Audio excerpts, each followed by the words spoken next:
Kids and their phones, they are always on them, whether they're texting, watching TikTok videos, Snapchatting.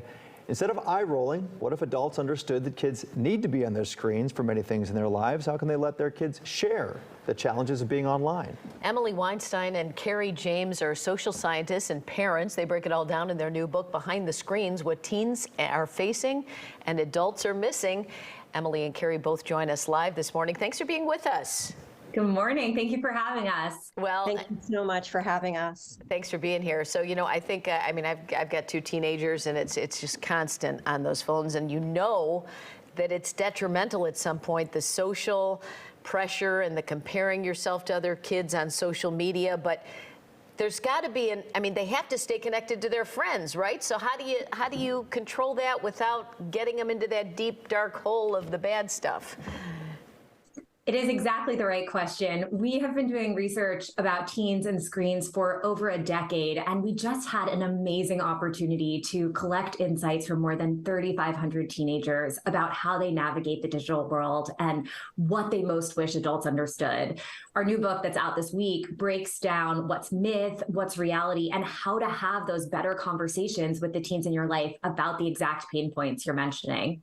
And, what was so unique about this research is that we actually had teens working side by side with us every step of the way. We had, teens like your kids, Robin, and like mine, working on our research team, really looking at our data with us and really identifying the stories and the insights that they most needed adults to hear. So what did they need adults to hear?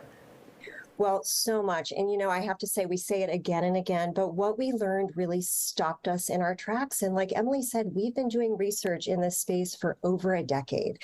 So one thing, just for one, the word cyberbullying is probably really familiar to you, and it's on most adults' radars. But so much of what's hard for teens around social media actually falls in the category of much more ambiguous or subtle jabs. So teens told us about things like being strategically cropped out of a photo from a social event, or being the only one in a group picture who wasn't tagged. They're left to wonder, was this just an oversight, or is there some meaning to it? Was this a subtle jab?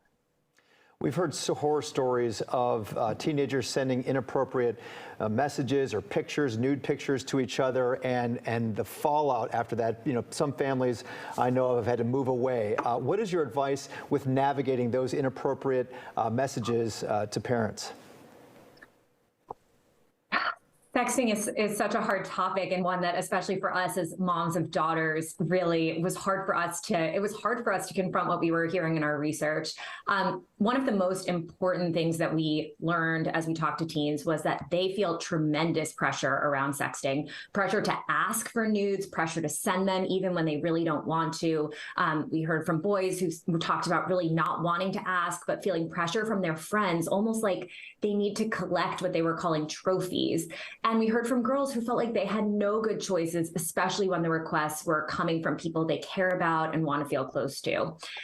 One of the things that we can do is really move beyond just saying, just don't sext as the beginning and the end of the conversation, trying to actually connect with teens, understand the pressures they're feeling, and then addressing those pressures directly, equipping them with the language that they might need so that they feel confident navigating situations, talking to them about our values and theirs, and for sure, underscoring the message again and again that it is never okay if someone sends you a nude to share it with anyone else under any circumstances. You also say that parents are undercutting their own good advice. What do you mean by that?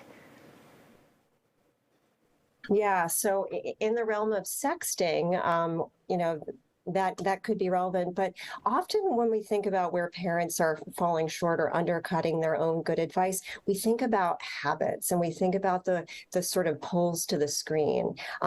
Teens tell us their parents in their lives are constantly on them. Why can't you just get off their phone? Why can't you just get off your phone? And then the next moment they're on their device and pulled into their device. So habits is one area where we have to be really intentional and really mindful as adults about what we're modeling and how those messages really cut against the things that we're trying to tell teens.